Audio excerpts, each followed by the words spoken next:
Ito kasi madalas ko nakikita doon sa mga nagla-live. Yung may mga naka-display lang sila dito tapos nilalagay nila dito. Tapos nalagyan na lang nila ng link sa yellow basket nila. Tapos 'di ba may mga may mga nag-order na dun sa live nila. So malaking tulong talaga 'to.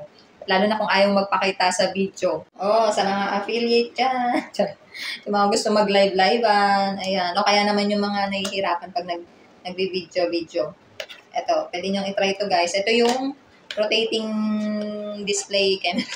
Hindi ko naalala. Ano to yung umiikot-ikot. Ayan, wala akong saksakan kaya hindi ko siya magamit. Papakita ko na lang sa inyo guys. Nalagyan ko na lang dyan para kung paano nyo gamitin.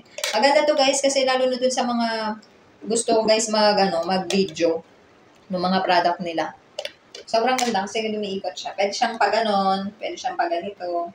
Tapos ito guys, meron siyang, ito yung connector, USB type. Ayan. Tapos ito yung niya. Ayan, open tsaka. Tapos ayan. Tapos nagagangan siya. Tapos, may to guys, merong color white, etong color black kasi yung binili ko. Tapos meron din siyang color white. Tapos kung napansin nyo guys, ito yung madalas na ginagamit nung ginawang sandalo. Ito yung madalas na ginagamit ng mga nagla-live selling. Ang kagandahan kasi nito guys, kasi diba alam nyo naman pag live selling lalo, sobrang mahigpit. Kasi bawal daw talaga dun yung walang movement yung live. Kaya pala, ito yung madalas nilang ginagamit sa live nila.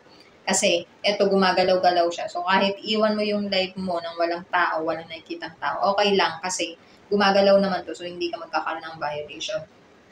Tapos, ito yung napapansin ko guys, yung sa mga, ito kasi madalas ko nakikita doon sa mga nagla-live. Yung may mga naka-display lang sila dito, tapos nilalagay nila dito. Tapos, nalagyan na lang nila ng link sa yellow basket nila. Tapos, di ba, may mga nag-order na dun sa live nila. So, malaking tulong talaga to. Lalo na kung ayaw magpakita sa video. Tapos, pwede rin naman to dun sa mga, yung kadalasan na nakikita rin natin sa mga nagla-live guys, yung habang pinapaliwanag nila, tapos nakapatong lang dito yung, halimbawa, ito yung product. Nakapatong lang dito yung pinopromote ninyo na product. So, mas maganda kasi mas napapakita nyo sa customer. Kasi umiikot siya di ba? Ayan, nakikita nyo ng ganyan. Yan. Tapos, halimbawa, ito. Yan, nag-iikot-ikot siya. So, napapakita nyo lahat ng tawag dito? Lahat ng part ng product sa customer.